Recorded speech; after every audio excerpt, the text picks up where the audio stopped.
watu ya opposition, watu wapatie serikali nafasi. Tuwekee watu pesa mifukoni vile ilisema. Ikifika 2027 ndio sasa tuanze kuona maneno ya hiyo wanasema scorecard. President mwenyewe ndiye alisema tunaenda Singapore. So why are you refusing that ya Singapore?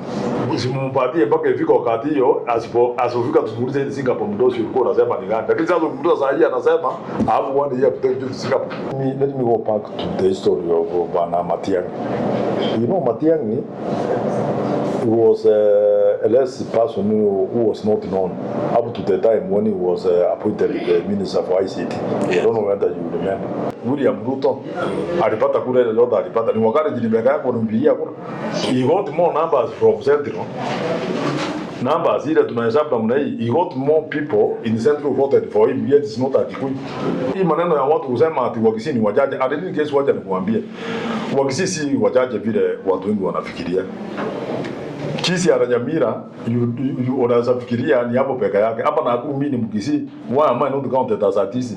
Mbona mtu anasema ati Wakisii wa Nyamira na Kisii peka yao ndio wanapiga kura. Ukiangalia huyu ni Mkisii, hako Nakuru. Mwingine ndio huyu. Huyu Mkisii hako Nakuru. Mmoja mwingine au Wakisii wako Nakuru hapa. Where wanahesabiwa wapi?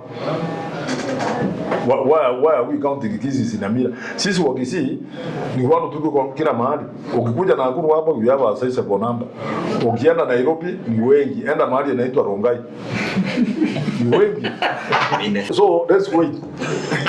Atoke kwanza. Tutakuja kuongea maneno tutasema, lakini I can tell you today.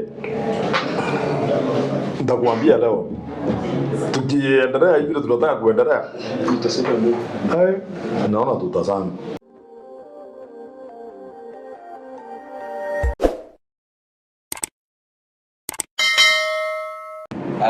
First of all, we're working on a story on what is happening in the Rift Valley. And mahali penye one of the places where has been affected is your region, especially the sinking, the cracks. How affected have been your people with those cracks, and how frequent have they been in the recent years? Yeah, okay, in Nakuru County, where we have those issues of the land sinking, is in Nakuru town west, particularly a place called just here, Everready, roundabout. I think it's because of water when it rains, the water from up there, from the mountain. It comes, I think somewhere in Kyoto, it disappears. It comes to come up at this place here. That's where we have those cracks. But we have talked with the Kenya people. And last time, remember a place called Kaptengwa? Yes. Okay. There was a big hole, I think 5 holes, and they brought a lot of problems. But we were able to stop this water at a certain place. We diverted the water to River Naruko. But it is still the cars every other time. People from Kenya, they came and they stopped this water which used to come here at Kyoto. Yes. So they put in the channel, now it goes to Naruko. That's much better now. Now, whenever they happen, huwa inasababisha nini, and especially in the terms of you know, when it sinks like in Kaptembwa, it sank and it entered into people's homes. Homes were sinking.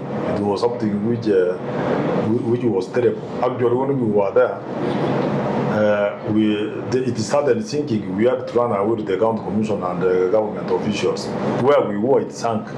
So it destroys. And Aribu vitu ya watu. Naribu sana. Sana, it's a problem.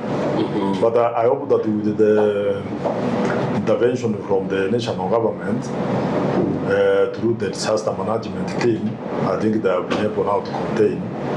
So we are waiting. It rained the other day. There were no major issues apart from one person Everett. But we hope that maybe going forward, we must have a lasting solution for this problem. Okay. Kuna watu wanasema that ni signs kwamba Africa inapasuka and the Great Rift ina shift. Kuna kitu part of Africa itaenda huko, alafu part of Africa ingine itabaki, and then ocean. I've not heard of it apart from a word you will say. Maybe Yes. a word, you know, a word says many things. Maybe it's I think a word is the one who says. So I don't know whether kama word anaweza sema ifanyike.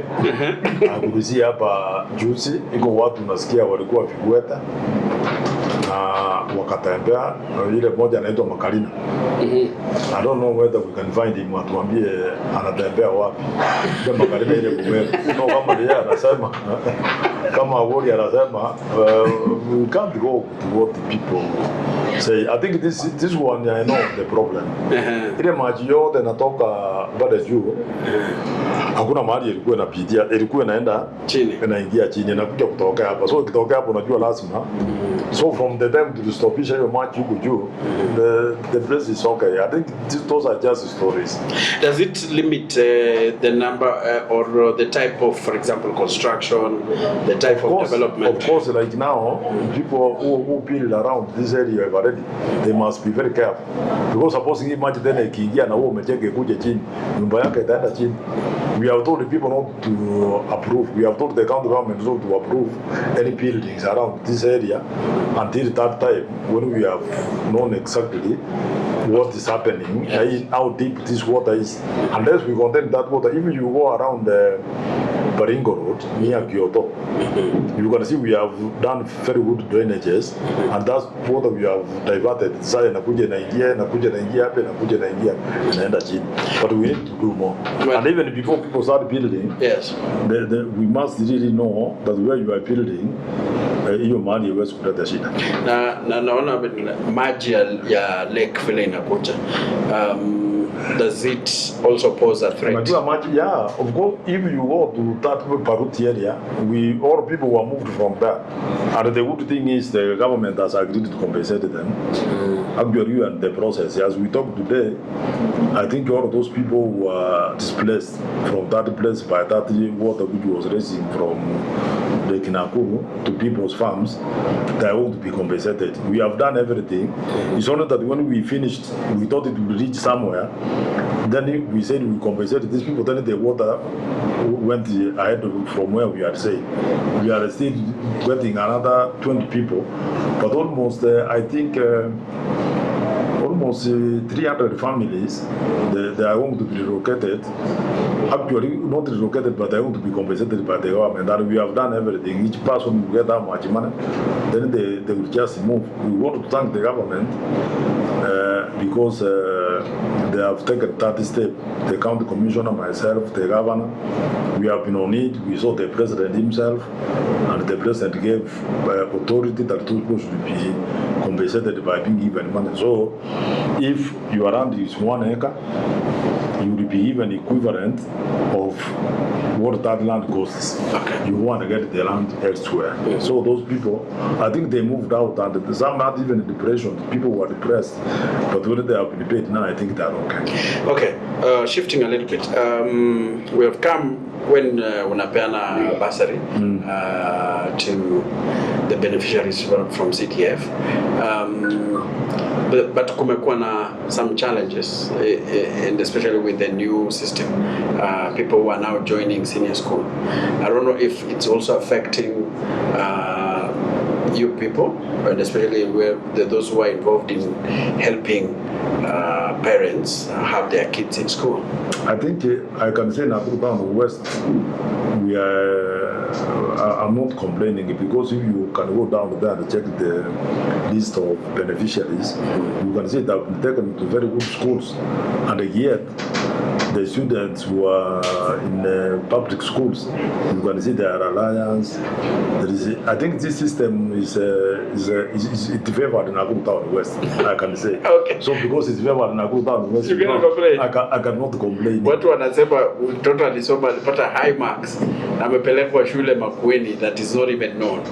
No, so you haven't experienced that? Sometimes, no, there was a few cases, but the government opened the door for parents to go and look for the schools they wanted one-on-one. If you look, I think I had several letters here from Nakuru High School, from Tumishi, from Moi Forces. I went there myself, personally, to get the admissions, and they were giving out. We want to thank the government because they opened that window. Actually, at one time, I called the CS myself. Instead of telling parents to apply through the schools, let's allow the parents to go directly to schools, and they did it. For me, Nakuru Town West, I'm telling you, we are just happy. That's why I said nitakuwa napeana first term school fees yote 22,500, and you can see even after I've said that, unaona mzazi mwingine amekuja hapa analia, anasema umenipea 22,500 lakini sina shopping. I'm also trying to see I can get a few friends and a few individuals for those parents who are needy, because somebody who is needy utamwangalia. Sasa kama wewe nikikuangalia vile unafaa, you are not in need, so ukikuja hapa tukuangalia unafaa. Naweza kuwa nimeomba. Hapana, wewe kutosha. Hao watu wote wako hapa, angalia Asiba, angalia Meriani, people are navaa. Asiba na John Mdosi. Asiba ni Mdosi, ona hiyo nguo bana. Hiyo shati anavaa si shati ya kawaida. So anyway, what I'm saying, hii maneno ya watu wanataka kutoa pasa. You know me, I don't know what will happen to Kenyans, and especially in Nakuru Town West. If pasali ikitolewa, haki ya Mungu sio watu ya Nakuru Town West wataenda wapi? You can imagine these parents who are down there, wote wanataka pesa. Hata wale wanawaambia tuwapea tax returns na insist wanasema tunataka. So people, we should retain CDF. Okay, if the members of parliament are misusing CDF, I think it would be very unfair. You can imagine a member of parliament who has all of the issues ya kupeleka watoto wake shule. Kama saa hii uanze kuibia mtoto maskini huo upeleke mtoto wako shule, hata pita hiyo shule. You know, I've seen wale watoto wanaenda shule mzuri hapa ni watoto ukiangalia, I wish you talk to some of them. Unakuta ni mama mboga, unakuta ni watu wanaendesha baiskeli, wengine hata hawana nini. Hata nilikuja kugundua pia most families unakuta walitoroka kwa sababu poverty. Aliwaachia mama watoto akatoroka. Sasa watoto wanabaki na wakina mama. So ukiangalia hapa wengi ni wakina mama. So me, I was really thinking that if there is a way, if we are really going to Singapore, the way the president is telling us, and I wish that we go, let's start by having free secondary education. Watoto wazazi hawangekuwa hapa. You know, there's something which we need is a discussion which we need to take it beyond ourselves and beyond any political affiliation. That tukubaliane, we corrupt all of the institutions which deal with the funding of students to universities, to secondary schools, so that instead of me having CDF, this money we are giving out is coming from the national government. The money, ile elimu scholarship is coming from the national government. Yeah. Ile pesa na peano help is coming from the national government. I wish the president could stop this infrastructure issue thing. Hii infrastructure alikuwa anasema tukue infrastructure fund, tukue na education fund. Mahali pesa yote ya education inawekwa. Mtoto akipita, you don't need to come to Nakuru Town West ukuje kufanya application. I don't know whether you people are seeing that. That if we have that fund in education, mahali pesa yote ya CDF inaenda, ya elimu inaenda, pesa ya hii elimu inaenda, na serikali itakuta pesa ienda hapo. Sasa katika mtoto yangu ameitwa alliance, I don't need to buy uniform and take that child to alliance. I'm telling you that is Singapore. Waje Singapore ya watu wanaelezwa hiyo, that one I think let's start by doing things. Kila mtoto aende shule, and you know the law about the best grade of a child is in shule. Actually, you can imagine today I can pet, na mimi nataka muende mtafute muangalie how many constituencies are giving bursary today. How many? You might find that they cannot exceed more than 10. What will happen? Today I was reading the newspaper, hata muangalie newspaper ya leo. Watoto wamepita wameitwa mashule, lakini wanasema hawana dalili ya kuingia hizo mashule kwa sababu wazazi yao wajiwezi na hawana pesa ya kwenda. Hiyo watoto ukiangalia walikuwa wanasoma wapi? Public school. Meaning that several students were home to miss very good schools, yet they did from public primary schools. Yeah. What will happen? Itafanyika nini? So mimi ningepata nafasi, if I'm given an opportunity to be the president of this Republic of Kenya, I don't know whether I will one time, maybe. Mkiniombea siku moja, I don't know. Una vai? No. 2027 iko open. Kama usimama tunaweza leta ore ya kuombea. Ore aniombea naweza kuwa. But the way let me tell you, if we have education fund, kila mtoto yako unajua akifanya mtihani akipita grade 10, mtoto anaingia shule ile ameitwa without coming to a member of parliament, without going to elimu, without going anywhere. Kazi ya mzazi ni kununua uniform. And if you want to make this first economy, inaitwa nini? First class world, how was the president saying? Inaitwa nini? First class economy. First world, inaitwa nini? We are third world, first world. First world. Watoto waende kusoma shule ile wameitwa bila kuja kutafuta pesa, vile wanakuja hapa chini na uwalipie uniform hapo, mtoto afanye shopping peke yake. Tunasema then the Singapore dream can be real. Yeah, we start from that, you tuende Singapore because you know tusikie tunaongea maneno ila and you know that's the problem we have in this country where leaders won't talk anything outside there when they want to be given positions to lead. Mtu anaenda anaongea vitu mingi, akipewa ile alikuwa ameongea anawacha anaanza kuongea vitu zingine. That one is where the problem is in this Republic of Kenya. Okay. And maybe the whole world. Because let's walk the talk. Ukisema kitu we fanya hiyo. Kama za hii maneno ya education, how can somebody say that anataka kutoa CDF when we don't have an alternative of CDF?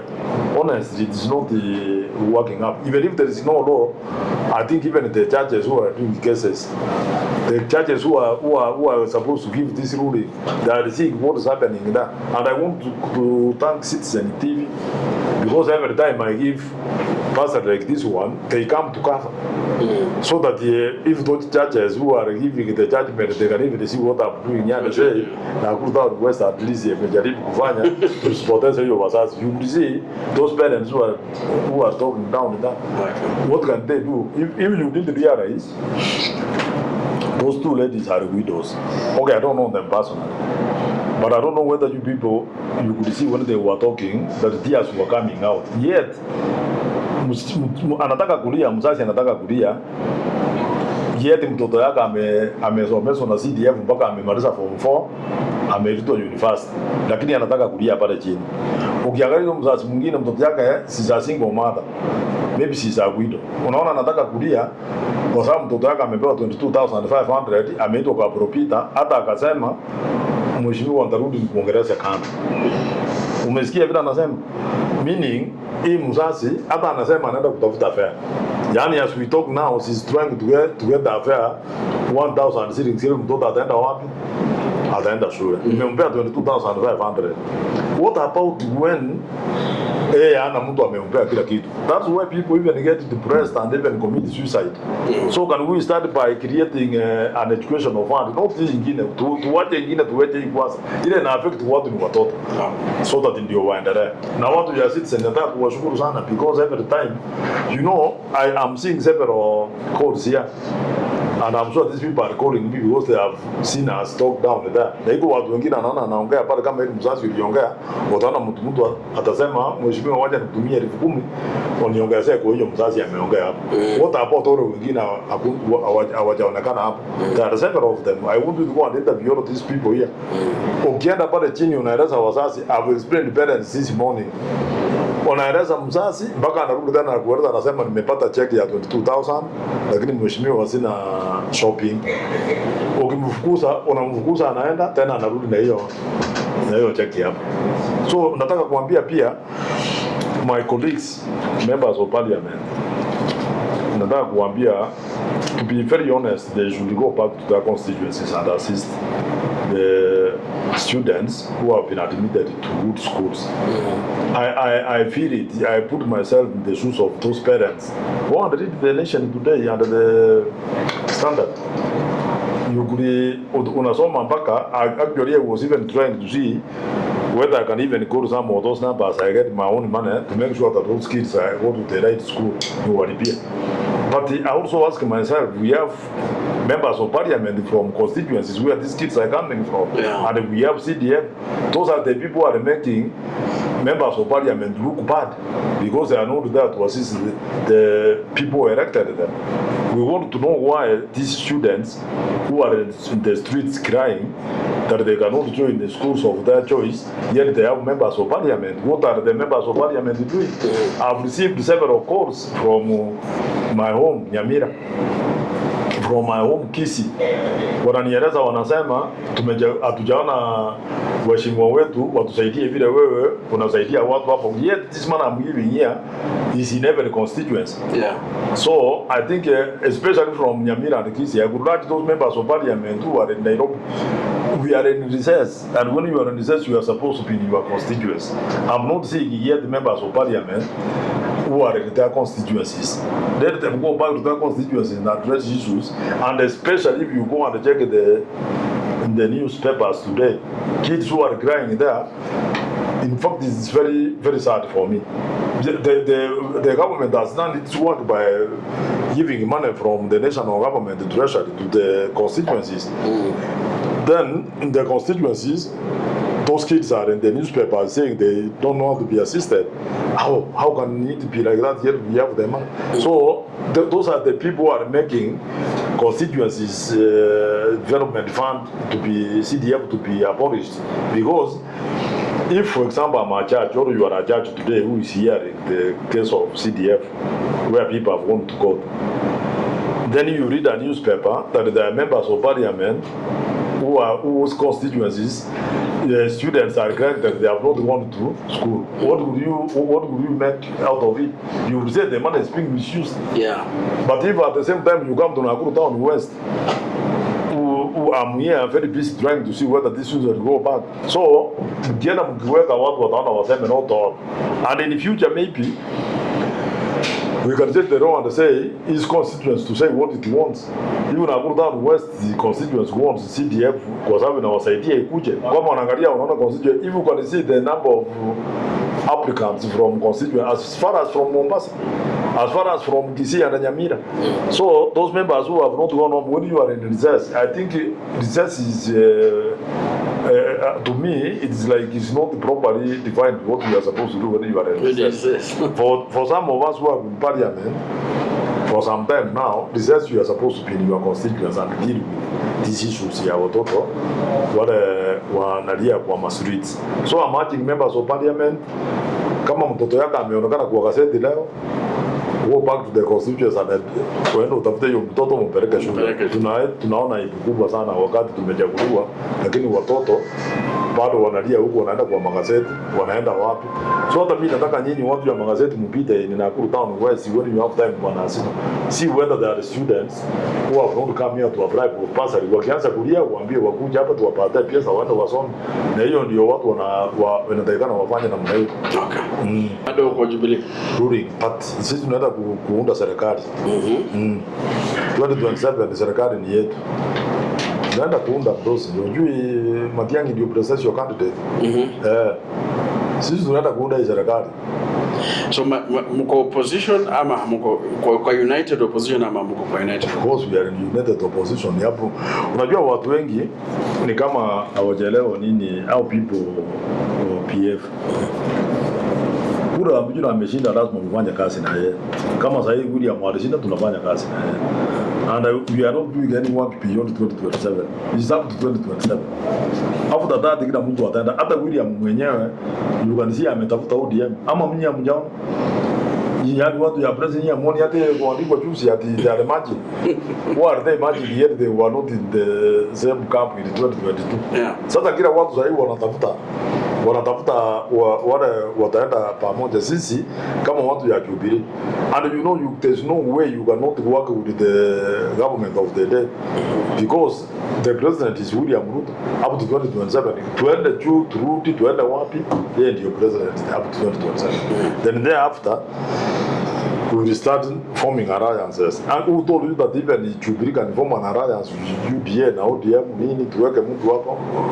Lazima sisi ni watu ya opposition, but working with the government to do the right things. If the government does anything wrong, even if, you know, by the way, watu wengi hawajuangi that when you are a member of parliament, you are not supposed to support the executive if they do anything wrong. It doesn't matter whether you are a UDA, whether you are ODM, whether you are a Jubilee or not. We oversight the government of the day. Members of parliament, what we are supposed to oversight.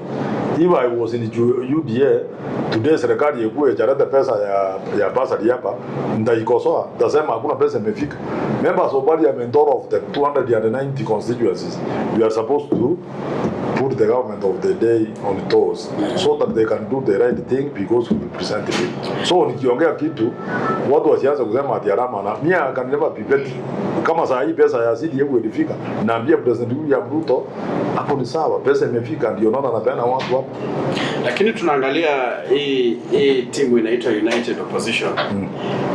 Kulingana na wachanganuzi wa kisiasa inakaa wanasema haina umfu, haina ile tuseme mambo ambayo wanafanya, the political activity are not enough to remove a sitting president, na ni kama wanayumba. Unajua nani, wacha nikuambie, we are 2 years to elections, actually 18 months maybe. What do you think they can do which they are not doing now? Because we don't want to put the country in a campaigning mood. And remember Uhuru Kenyatta even last time walikuwa wanataka kukosana na the president because alikuwa anamwambia tusiende siasa mapema. Do you think hii siasa imeanza kufanya we are on the right track both from the opposition and the ruling government? They are not doing the right thing, both of them. Imagine you find that even the government of the day, you could see ile kitu ilikuwa inaitwa nini, walikuwa wanaenda na mandege inaitwa nini? Empowerment. Yes. Najua hiyo ilikuwa ni siasa. And I said I can never attend any of them. Because siasa kama hiyo ni vitu za ujinga. At the empowerment wanataka kupita kila mahali kuambia watu nini, there is not addressing the real issues which is affecting this country. In the process, unaona opposition wakaona wamerara wakaanza. Who started hii maneno ya campaigns mapema? Si ni serikali. Empowerment ya nini? What do you empower people? Unakuja you take 7 million to a constituency or to a region by using almost 30 million. Ni mathematics gani hiyo hata wewe ukiangalia? Mandege 10 inapeleka milioni 7. Ndege moja kuweka sijui ni pesa ngapi? You know that is backward things they are doing. Hii maneno unasema what the opposition, okay, particularly like myself, I don't want to talk about politics at this time because lazima nifanyie watu wangu kazi. Ikifika wakati ya siasa from next year nitoke niwaambie ile scorecard president amesema. I bring my scorecard. Na mimi nitakuja nieleze watu wakati ya education nilifanya hivi. Wakati ya kitu fulani nilifanya hivi. So that ndio watu wakupigie kura kulingana na ile kazi umefanya. Sasa hii maneno mimi naona kila mtu anakimbia. In fact the ruling government, the government of the day is the one which started hii maneno. Wakaanza empowerment, wakaanza kusema nini, and the people wale wengine wakaona wamechelewa na wakaanza kuja hapo. And what I was even, you know, mimi, I'm one person who talks to all of these people across the board. If I get a chance, like the other day tulikuwa State House, mimi naongea na William Ruto. Nikipata Matiangi is my presidential candidate come 2027. Tunaongea na yeye. Nikipata Kalonzo is in the opposition. Nikipata Rigichi tunaongea na yeye. I was talking to Rigichi the other day. Na akanieleza akasema sisi tunataka watu tuweke pesa kwa mfuko vile tulikuwa tumeambia watu wakati tulikuwa tunafanya campaign na UDA. Na watu ya UDA wale walifanya campaign last time walikuwa wanasema wanataka kuwekea watu pesa mfukoni. Sasa hii mifuko na watu wanasema hiyo pesa itaingia kwa mfuko. Wakasema bottom up, serikali ni sio naenda unafanya nini, sio end of you was in, I don't know kama mkuu hapo. So wacha kwanza going forward, wacha tueleze tuambie pesa kama imeingia kwa mfuko. Tuanze kitu kingine, tusianze kitu kingine. You must tell people what you are promised them before we start anything. Hii maneno ya pesa kuweka mfukoni tuenda hapo. There's no, tusianze kurukaruka kila mahali. Watu saa hiyo naona watu hawana pesa kwa mfuko because that's where the students are here. Those are desperate parents. In fact, when you go back, you will even find more people who are there waiting for me to want to address them that they once addressed wakaenda. Because wakisikia niko hapo wanakuja. Kwa hivyo wacha tuseme namna hii. Pia watu ya opposition watu wapatie serikali nafasi. Tuweke watu pesa mifukoni vile nilisema. Ikifika 2027 ndio sasa tuanze kuona maneno ya hiyo wanasema scorecard. Vile umesema umeona kwamba serikali ina campaign na unataka opposition wasifanye sana opposition, lakini serikali ni kama haitawacha zile program zake. Unajua kwamba what I'm saying ile maneno ya kuja kueleza watu ati unakuja hapa unakuja unasema nini unapea watu empowerment. You must have a plan for empowering people. Ueleze watu pesa analeta milioni 7 inataka kwenda kufanya kazi gani? You can't just bring 7 million and give to people. Watu wanatoka hapo na ukaachana kila mtu anaenda kukunywa pombe. Want to see where empowerment was done in places mahali ilikuwa imefanya. That evening watu walikuwa wanaingia kwa mapaa, watu wanaingia kwa mali kila mahali wanakuja pesa wanaisha. Have you empowered them? Let's have empower people with the plans. That tunaleta milioni 7 who will benefit and what business are going to do ni biashara gani? Okay. So that's what I'm saying that na watu ya opposition wapee hii serikali nafasi. Let them give William Ruto nafasi afanye kazi. Ikifika 2026 mwisho ama hadi 2027 waanze kumuuliza lete scorecard. Sasa ukimwambia saa hii alete scorecard anasema bado naendelea kutengeneza mpaka wakati yangu. So wacha tumpatie mpaka next year. Hii maneno mingi hata ya Singapore, I was telling my people here. President mwenyewe ndiye alisema tunaenda Singapore. So why are you refusing that ya mwende Singapore? Usimpatie mpaka ifika wakati hiyo asifika tukuulize ile Singapore mdosi ulikuwa unasema ni gani. Lakini sasa ukimtoa saa hii anasema I have 1 year to take to Singapore. Now, vile umesema hapo around umesema kwamba ukianza ulisema Matiangi is the man to beat in 2027. But naona opposition iko na watu wengi wenye wanamezea mate kwa president. Mbona unaona kwamba ni Matiangi ndiye atakuwa? Mimi sitasema what I've said. Unajua kila chama what is, you know, when you have always kuwa na chama yako useme niko na chama lakini sisi hatutaki kuenda kusimama president. Utapata watu wa hiyo chama. Kila masi unajua iko mtu mwingine iko mama moja nilikuwa naongea na you must give people hope. In fact, what the president says that he's taking us to Singapore, that's a good hope. Singapore. That's we have a presidential candidate in the name of Matiangi. Why wako na Kalonzo. DCP wako na wao anaitwa Ligiji. Wamaru wako na yake. Kila mtu wako na yake. Sasa latest we have Owara hata anasema anataka kusimama president yata ana chama. I think he even thought it when he was there. Yani yeye alifikiria. Owara alikasirika kwa sababu amekosoa mahali. And you know, Owara alikasirika because kwa nini anakasirika? Kwa sababu ile watu yote ya ODM wakati walikuwa opposition hawakuwa wameingia na hawakuwa wanaongea na William Ruto. Sasa wamekuja wanaongea na William Ruto, amekasirika. So yesterday wakati alienda kwa kanisa kwa sababu amekasirika sana, anaona siku hizi president ya Muongeresha, siku hizi president anaongea na wakina Junet, anaongea na wakina Wanga au hawakuwa anaongea nao hapo zamani. Sasa yeye ameenda amefikiria, ameona wacha nijitoe kwa hii serikali kwa sababu the president is not talking to me. Akasema anataka kumma president. Ukimuuliza ni jamaa gani hata hana. I don't know whether the law allows people to fight without history. Can we play independent? Independent? Yeah. I don't independent, you are independent, you are alone. Independent, you cannot, president, you cannot be, even if you fire alone as an independent candidate, it's useless. Because you need members of parliament who are independent, you want to kusaidia. Watawatoa wapi? So yeye ameenda amekaa kwa sababu amekasirika hadi siku hizi. President yakienda, unajua mbeleni wakati president alikuwa anaenda Nyanza. Particularly huko Nyanza. The person who could be said to want to make things work ni Owara. Sasa Owara ameona hata yeye anaelezwa, anaambiwa president anakuja huku kesho. Sasa anaona watu walikuwa wanapanga ni wakina Wanga. Saa zingine anashtuka. Wakina Omoro. Anaona president huko. Anaona saa zingine hata ajuangi. And you know we are used to talking to the president on a weekly basis. Wamekaa one month ya Muongeresha. Unampigia simu achukui. Alafu uone ile watu walikuwa wanakalia huko. Ati siku hizi ndio wako na yeye huko. Si utakasirika hata utasema unataka kusimama president. Na alikuwa anasema sijui amejaribu kuweka presidents wengi. You know I was seeing his speech and I didn't understand. Ati nilijaribu kuweka sijui nani lakini hajaweka. Sasa kujaribu, unajua kujaribu kuweka mtu akose, hiyo hata usiongee watu wajue wewe ndio ulikuwa hapo. Sasa yeye anakuja kusema ati alijaribu sijui kuweka nani, sijui alikuwa nini. So hiyo waro hiyo ni maneno wanasema huwezi kutusaidia.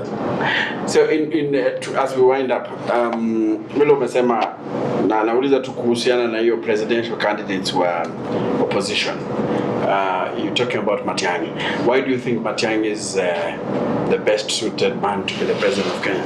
Lakini unajua nani? Let me go back to the history of Bwana Matiangi. You know Matiangi was a less person who was not known up to the time when he was appointed the minister for ICT. I don't know whether you remember. Before that Matiangi hakuwa anajulikana. Ile watu walikuwa wanajua wakina Matiangi ni watu kama sisi wa Kisii because we come from Kisii.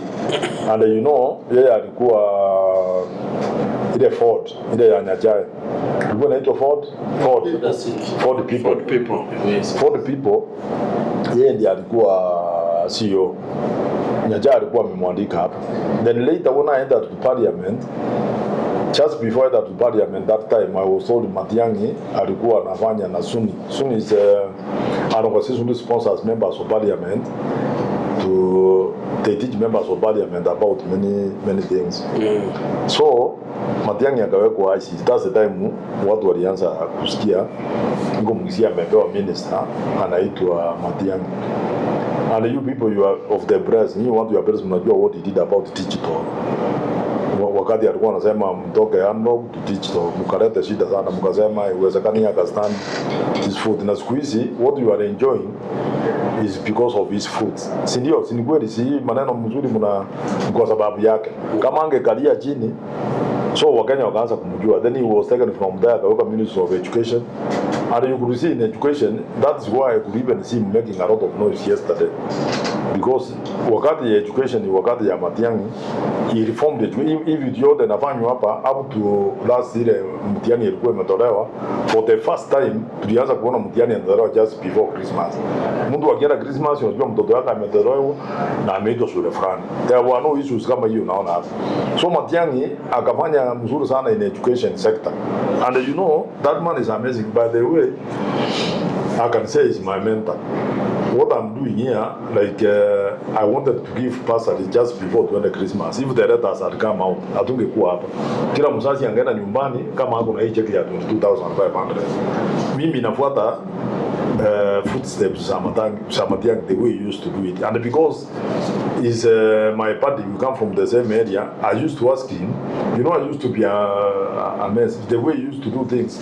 Nilikuwa nashangaa nasema why atunataka kupeana mtihani kabla tuende Christmas, na akasema you do it every time. Tukiendelea mtihani ikifanywa, ukienda kwa ofisi ya Matiangi ungemkuta Matiangi you could go and stay in Matiangi house. Wanafanya ile inaitwa nini ile, unataka kuona vile ataenda kufanya o akipeana mtihani kama saa hii ametangaza, after 1 hour unaanza kuona mahali mashule yamechukuliwa. After another 1 hour you download the letters. So umejipanga. Amejipanga, you know. Yeah, alikuwa watu wakaanza kusema hii ni mtu gani anafanya. Matiangi akuruhusi mu ni Mombasa. One time I saw him in Mombasa presiding a function at around 5 akamaliza. Then in the morning alikuwa hapa kambi ya moto. Then I was like, I thought you were serious, ulikuwa huko. Nikasema no, I travel. Ana travel kutoka Mombasa na ndege ya usiku, anakuja anafika Nairobi, anakuja hapa, he comes and freshens up in one of the hotels here. Then at 5 in the morning ako huko ni anafanya kazi. That man knows, anajua kufanya kazi. Angalia wakati ya security, wakati ya kuwa minister for security. Matiangi, you could call him a citizen who walks in the streets. You could call him Matiangi and he will pick your phone. Akuulize ni nani, umwerezo mwambie mimi ni Hasiba, nimekuja hapa nimekosa hivyo, nasema huko wapi, niko Kaptemba police station, enda kwa hospitali. Ukienda pale hata unamwerezo unasema ongea na wasili, hata mtu anazanga, anamuuliza anasema ni nini. So watu wakamjua that ni mtu anafanya kazi, ni mtu anatenda haki. Matiangi huwezi kuenda hapo umwerezo mwambie ati mimi ni Mkisii, nimepata nimefanya kitu mbaya nisaidie, atakwambia no, that's wrong.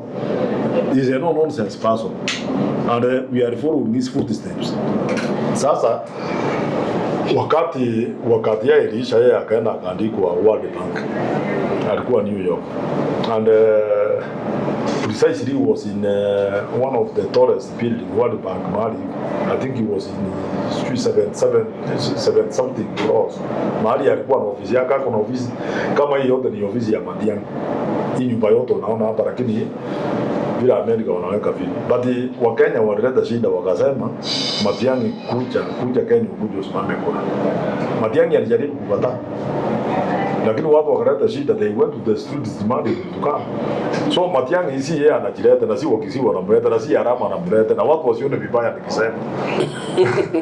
Najua si mimi nimemleta, si yeye amejileta, si Wakisii wamemleta. Kenyans are demanding on the way he did his work before. Vile alifanya kazi. Tunasemanga election in Kenya or anywhere else is a game of numbers. You being a politician, you know that. Looking it's at not. That is an assumption. Wacha nikuambie, ama member parliament in Nakuru Town West, yetu Wakisii si wengi. If you did know. Najua watu wengi niliona wanasema juzi, wanasema ati Arama anachukua kura Nakuru Town West because Wakisii ni wengi. No? I thought so. No, that is wrong. Kwa hii area yako Wakikuyu ni wengi, and they fought for him to the last person. Sasa angalia mahali anaitwa London where I stay, hao ni Wakikuyu. Kuja shapa ni Wakikuyu, enda Mwariki ni Wakikuyu, Kaptembo eko Wakikuyu almost 20%. So how can you tell him that a game of numbers, that kwa sababu Wakisii they are not the men. It's the way watu wanafanyia watu kazi, and they have done it 3 times. Last time I fight with my friend who was an MC in Shapa here, where we are in Shapa ward. Wakikuyu ndio wengi, 90% ni Wakikuyu, and I beat him. Na yeye ni Mkikuyu nikamshinda. So hii maneno ya numbers it cannot add up. Wacha nikuulize, William Ruto alipata kura ile yote alipata, ni wakati jilibeka yako nimbia kura. He got more numbers from Central numbers ile tunahesabu namna hii, he got more people in the central voted for him, yet it's not a Kikuyu. Hii maneno hii matrix ya kwanza kusema ati Wakikuyu wanachukia makabila mengine ati wanachukia William, ni sahi watu wameanza. When they were voting for him last time, walikuwa wanajua yeye si Mkikuyu. They voted for him knowing his courage. So the matrix of now turning around kuanza kusema ati Wakikuyu wako na ukabila. Hawana ukabila, Wakikuyu they don't have. They voted for me here to the last person, and they voted for me when I was in ODM. When I came to Jubilee and Nipia, that's I didn't think that they would vote for me because I think I'm doing the right things. So do you think he can marshal enough support for him to become president? Why not? I'm telling you that you don't need to have your kama ingekuwa ati ni community peka yako ndio wamekupigia kuwa president, William angekuwa, because William was voted in by people the mountain. He got almost 5 million votes from the mountain. Ukiongeza na ile ya Nakuru hapa wale wa Kikuyu, tusiwaze maneno ya mountain, tuseme ni Mkikuyu alipiga moja ile kulikuwa ya UDA. Yet they knew that William Ruto was not a Kikuyu. Why did they vote him? So hii maneno ya watu kusema ati Wakisii ni wajaje, adili kesi wacha nikuambie, Wakisii si wajaje vile watu wengi wanafikiria. Kisi ya Nyamira unaweza fikiria ni hapo peka yake. Hapa Nakuru mimi ni Mkisii, why am I not counted as a Kisii? Mbona mtu anasema ati Wakisii wa Nyamira na Kisii peka yao ndio wanapiga kura? Ukiangalia huyu ni Mkisii, hako Nakuru. Mwingine ndio huyu. Huyu Mkisii hako Nakuru. Mmoja mwingine au Wakisii wako Nakuru hapa. Where wanahesabiwa wapi? Why are we counting Kisii na Nyamira? Sisi Wakisii ni watu tuko kwa kila mahali. Ukikuja Nakuru hapa you have a sizable number. Ukienda Nairobi ni wengi. Enda mahali inaitwa Rongai. Ni wengi. Ukienda wapi? Ati huko ndio Minnesota. Ukienda Rongai hapa ni wengi. By the way, Wakisii ni wengi sana. So if we will put our number ya Wakisii, we are not less than 2 million. We should be around 2.5 million in this republic who will vote. Na hiyo sasa ndio voting mahali Matiangi ataanzia. Number 1, 2.5 million tutaanza nayo. Do you think the likes of Kalonzo Musyoka, Gachagua and others in the opposition will be ready to unite behind Fred Matiangi? In fact, what I really think, hii maneno ya unite against an individual is what I don't want. I'm not encouraging that. That's what we did last time. People united against one person, and that's why you can see we have this mess. Kila mtu asimame kura, you convince people. Kila mtu jamaa yako, wewe enda tafuta kura yako. Why do you want to have a few people hanging up against William Ruto? Why? William Ruto ako na William Ruto aenda waje, yeye aenda na jamaa yake UDA ile ya Musali alichukua Musali sasa aliuza yake, uachane naye, amwachie watu. Let's have UDA, let's have Wiper, let's have every jam. Yasimame. Wakenya we will decide nani tunapigia. But when you look at it from historical perspective, whenever an opposition is divided, it becomes very difficult to unseat a president. Why do we want to unseat a president who is maybe working? Let's have kila chama isimame na mtu yake atueleze sera. Wacha watu wapige kura. Wakiona sera za Arama ndio mzuri kuliko za watu wengine wote, Wakenya wote wanipigie kura.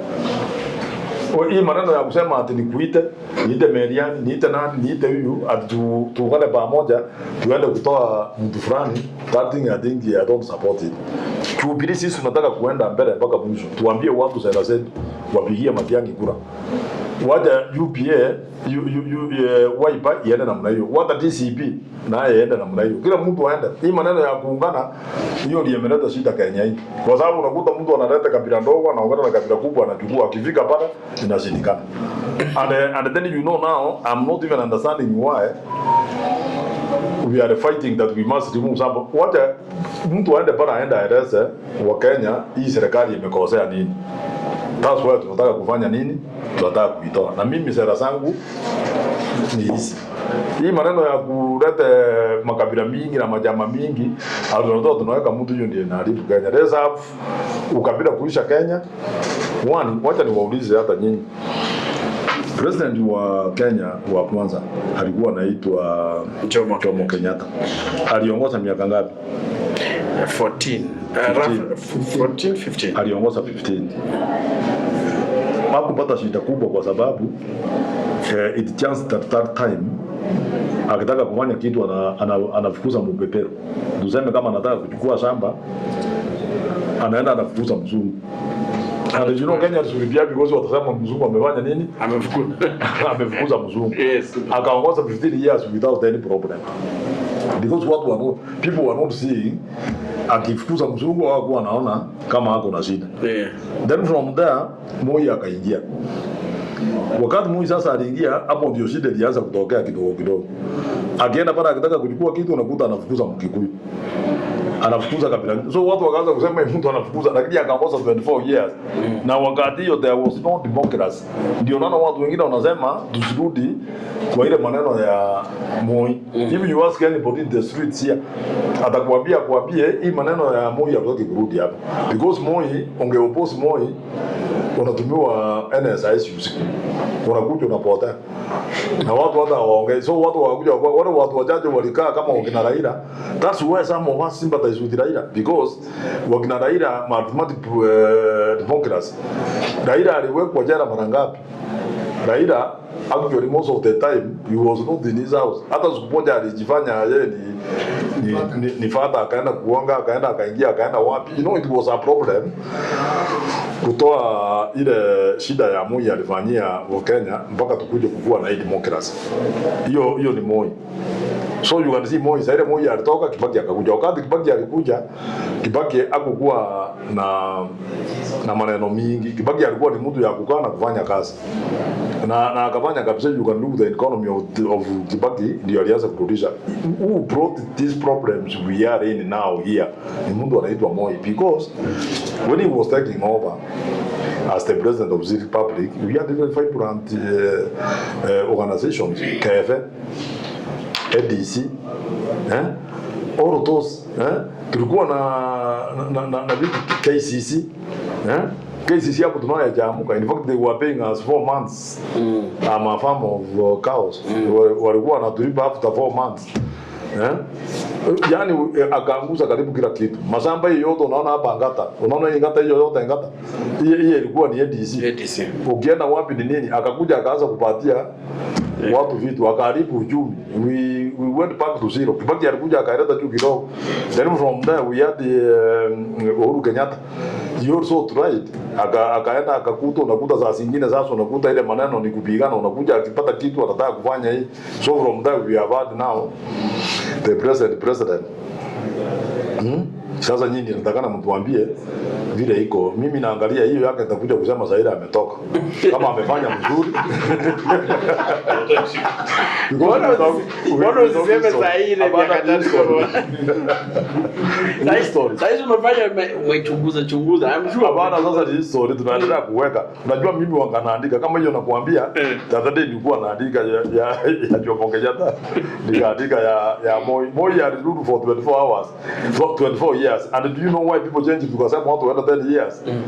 24 years my friend was chaos in this country. Hiyo mtu alirudi akafikiri hiyo jiji yake kama hako kwa nyumba. Hakuna alikuwa anapeleka watu left right anakuweka leo. Unakumbuka siku moja alivuta Saitoti? Yes. Na akamrudishia kwa barabara. Kuna imagine ati watu wakaenda wakapiga kelele akauliza akasema ati nasikia watu wanasema hiyo Saitoti, kwani Saitoti nikimrudisha masufuria ya ugali itakuwa mingi kwako? Akasema pass. Saitoti amerudi kwa vice president. Yule imagine hiyo alikaa sana. Kuna minister mwenye alikuwa ana drive alafu magari ikasimama. Na wakamshukisha bodyguards na nini na wakaenda. Mwingine alikuwa na hotel. Sasa hiyo ya juu ya one of them was telling me the one who was sacked was in alikuja juzi, alikuwa anataka nimsaidie kitu fulani, akakuja kwa ofisi yangu Nairobi. Akaniambia mheshimiwa, tumeendelea sana. Ati yeye alienda akakuwa dropped Serena. He was meeting somebody Nakuru.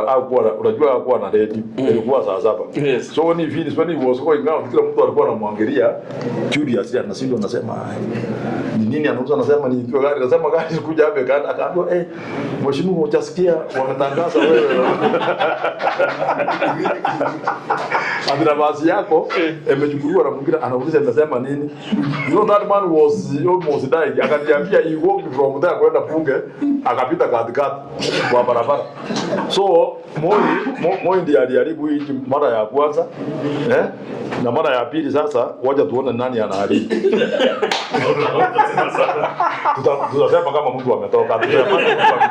Wewe say once tumemaliza. Hata mimi makosa yangu huwezi kusema zaidi kwa mheshimiwa. No, you kama say once I've left. Unaona utakuja kusema saa hii kila mtu anasema Arama na even hii pasa nimebana wanasema ni mzuri. Sasa nikitoka watasema hii mtu ni mjinga sana.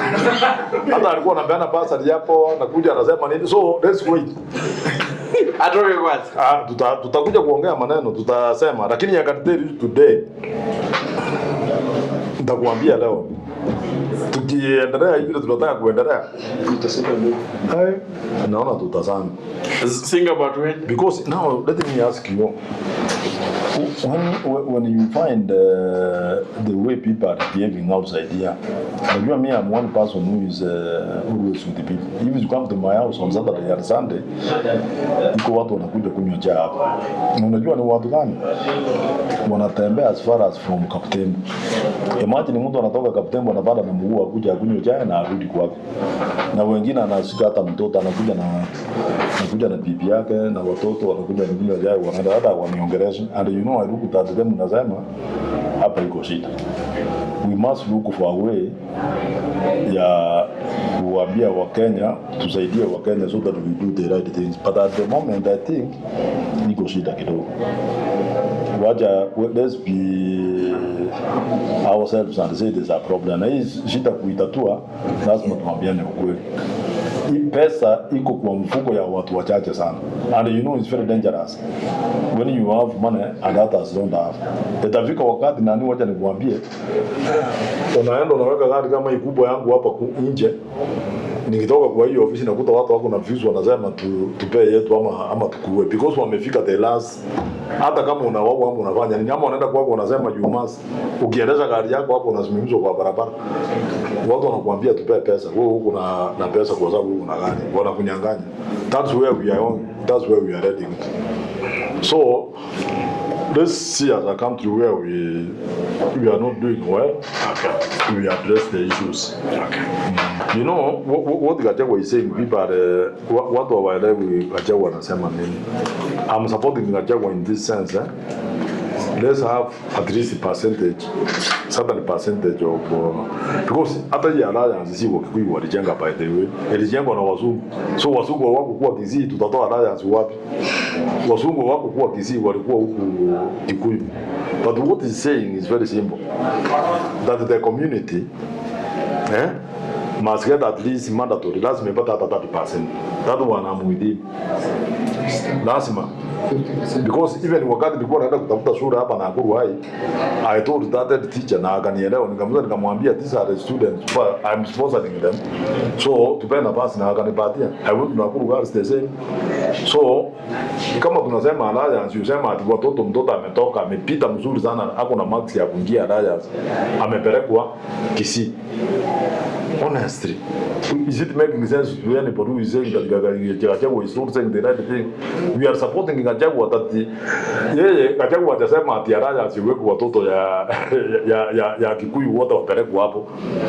What is saying, wale watoto wamepita kutoka Kikuyu, kutoka Central, wapelekwe shule ya alliance, so they can say in every mahali wapewe 30%. And that is not much to us, simply because alliance, whatever which is being done in there is done with the money which is supposed to benefit watu ya alliance Kikuyu. So kama watu ya Kikuyu pesa inaenda huku ya infrastructure inatengeneza, alafu waambie mtoto yangu amepita na marks maybe 70, amepelekwa outside alliance, nikienda hapo because kupewa nafasi study fair. So Gachagua we support it, and that's what he was saying. He was saying with the waria watu kutoka North Eastern, how can they grow North Eastern if all of the money they get, kama ile pesa waliipa mingi kutoka USA walikuja wakainvest isiri, why can't they go and invest in Garissa so that the isiri can move to Garissa?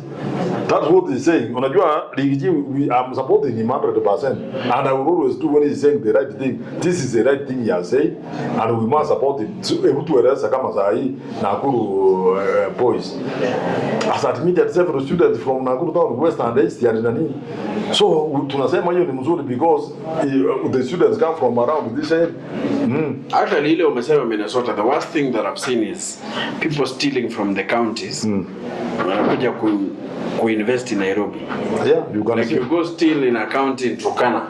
Instead of investing in that, how you think development there? So that's what Gachagua is telling that people will move, watu waende kila mtu wa develop kwao. So that hii pesa ilikuwa naipa kutoka Minnesota wakaenda kuweka Isili and South C na South B, they would have gotten another South B and South C Isili ni Garissa, wengine waende wachia hiyo maneno ikuwe mzuri so that they can take development there, waende waseme airport yajengwe huku, watu wakitaka kwenda wanaenda kufanya shopping hiyo. I think we support Rigiji and that one we must support it. Mheshimiwa leo mzungumza na watu ya Mlima Kenya kwa Kameme, akasema next month February anakuja Nakuru siku 3 na ashatumia message na mkuu wa kaunti ya Nakuru asikanyage huko. Labda kama mtu wa Nakuru labda unamkaribisha huko. I will, why not? Rigiji asikue na wasiwasi. Na I'm sure kama anatumia hiyo message atamtumia kivipi why? I mean amesema kwa radio. Ndio nasema wewe unajua Manoti, watu ya siasa saa zingine tunaongea tu just to scare people. Ndio yamesemekana. Rigiji is welcome anytime in Nakuru hapa, and in my constituents I will be there to tell the people of receive. Just like when the president comes here, naambia watu wa receive yeye. When anybody will come here, this is a country where we want to hear watu wanakuja kutueleza, anakuja kutueleza hapo na sera gani. So why should somebody tell him not to come? That will be primitive even for us, so not to come. Hakuna haja ya kuambia mtu asikuje anatembea. This is a free country, hakuja ongea. Lakini pia usiamini maneno ya kila mtu akisema vitu yake huko. Inaweza kuwa ni vitu anasema, but I'm sure if he's coming here we will tell our people to want to listen to what he's saying. I don't think I'll call him later in the course of the day. He's my friend. Nitampigia nimwambie asikuwe na wasiwasi. Hata mimi ni kiongozi. Mheshimiwa, tumeona hii trend imekuwa ikiendelea. Labda hii nzima tumeona wakitumiwa bonus, tear gas, watu wanapigwa. Naona labda Kenya inaelekea wapi na mambo na opposition. Unajua what's happening here? Ile watu wanataka I've said is primitive. In Kenya now to start kupeleka guns waende kuzuia kiongozi yule anataka kwenda kuongea. Like me, I don't think I will get any votes. Siwezi kupata kura kwa sababu nimezuia Rigiji amekuja amekatazwa asiingie kwangu. Why I cannot get votes because of that? Wacha watu waende wawache hiyo pusi ya kukataza watu wasitembee mahali wanataka. Hata Rigiji siku hii akikuja, let him come and take tea in my place before he starts the mnajuana, mweleze mwambie Arama amekaribisha. Wale wanajua Rigiji. Tell him that Arama amesema kunywa chai kwangu. Kuna namba yake pesa. Kuna namba yake, wewe mweleze mwambie I welcome to my house ya kunywa chai. Ndio atoka aendelee kuongea na raia. Sawa.